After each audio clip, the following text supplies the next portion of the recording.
ओम नमो भगवते वासुदेवाय। आप सभी का हमारे चैनल भक्ति सागर में हार्दिक अभिनंदन है। आज आप सुनेंगे अधिक मास जाने पुरुषोत्तम मास महात्म्य अध्याय 3। इस अध्याय में अधिक मास का भगवान श्री हरि की शरण में जाने का वर्णन है।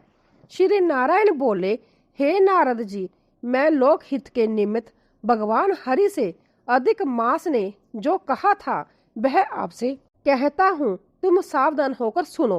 हे प्रभु, मैं कर्म भूमि में वर्जित अनाथ और सदैव घृणा की दृष्टि से देखा जाता हूँ।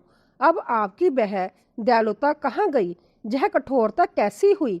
हे भगवान, जैसे आपने अग्नि रूप दुष्ट कंस से पीड़ित देवकी की रक्षा की थी, वैसे ही मेरी शरणागत की रक्षा क्यों नहीं करते?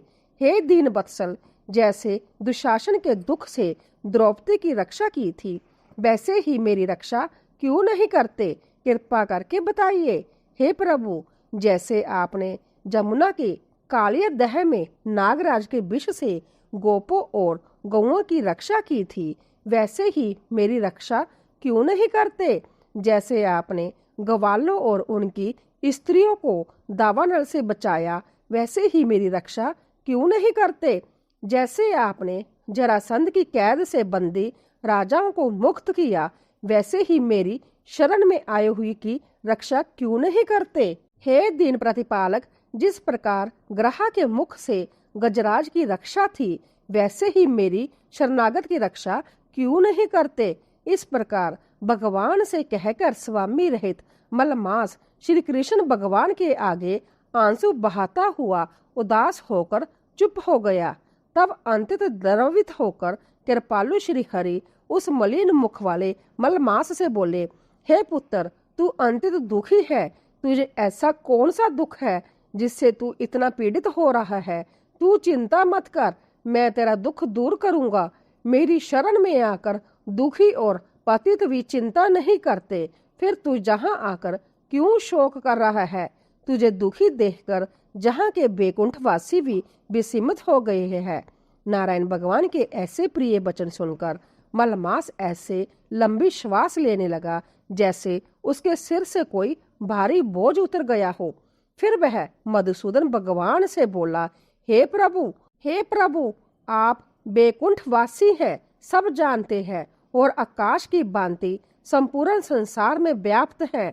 आप चराचर जगत के स्वामी विष्णु है, सबके साक्षी और विश्व दृष्टा है।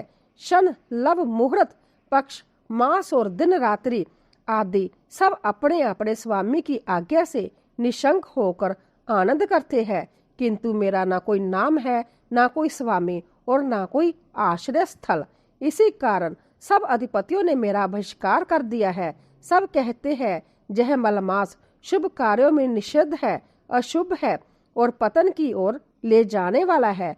इस प्रकार सबसे तिरस्कृत होकर मैं अब जीवित नहीं रहना चाहता। जो व्यक्ति प्रतिदिन अपमानित होता है, वह सुखपूर्वक कैसे रह सकता है? हे प्रभु, आप दूसरों का दुख सहन नहीं कर सकते, आप परोपकारी हैं। इसी कारण वेद और पुराणों में पुरुषोत्तम नाम से प्रसिद्ध है। अब आप जैसा उचित समझे वैसा करे।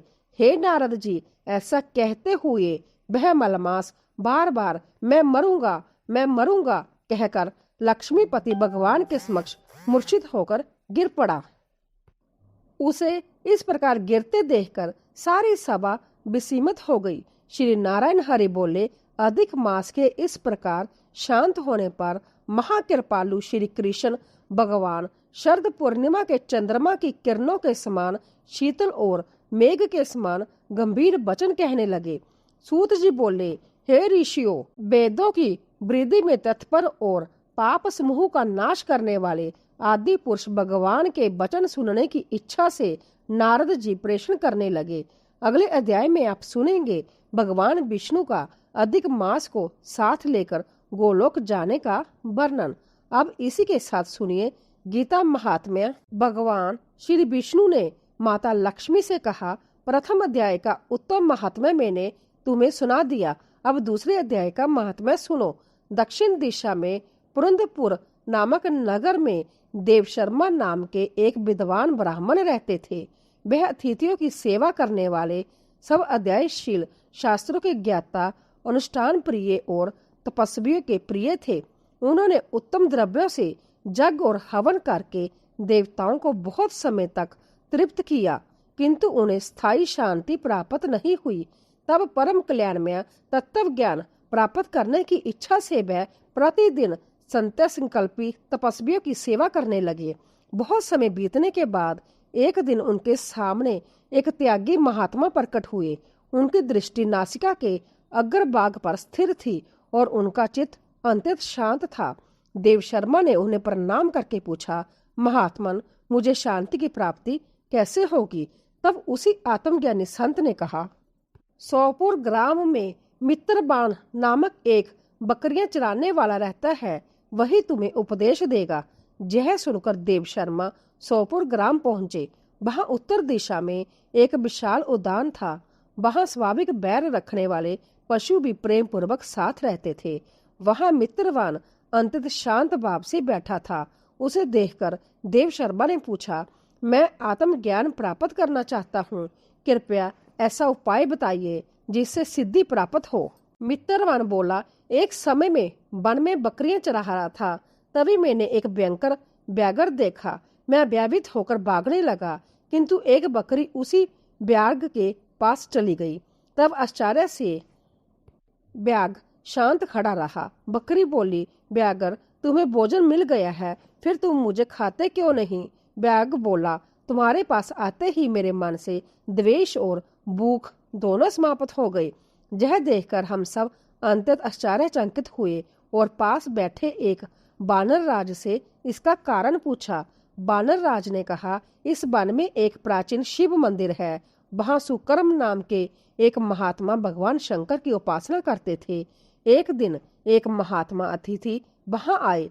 उन्होंने प्रसन्न होकर सुकर्म को श्रीमद् भागवत गीता का 2वां अध्याय लिखकर दिया और कहा, इसका नित्य अभ्यास करो, इससे तुम्हें आत्मज्ञान प्राप्त होगा। सुकर्म ने आज्ञा के अनुसार 2वां अध्याय का निरंतर पाठ किया। कुछ समय बाद उन्हें आत्मज्ञान प्राप्त हो गया और जहां जहां वह जाते वहां शांति स्थापित हो जाती। मित्रवान बोला, मैंने भी उसी गीता के 2वां अध्याय का पाठ किया है, इसीलिए हे भद्र पुरुष, आप भी प्रतिदिन 2वां अध्याय का पाठ किया करें, इससे मुक्ति अवश्य प्राप्त होगी। भगवान श्री विष्णु बोले, हे लक्ष्मी, देव शर्मा ने भी श्रद्धा पूर्वक गीता के 2वां अध्याय का नित्य पाठ किया और अंत्य परमानंद को प्राप्त हुआ। यह 2वां अध्याय का महात्म्य कहा गया है। ओम नमो भगवते वासुदेवाय। आशा करती हूँ कि आपको आज की कथा पसंद आई होगी और आप हमारी आने वाली वीडियो का भी इंतजार करेंगे।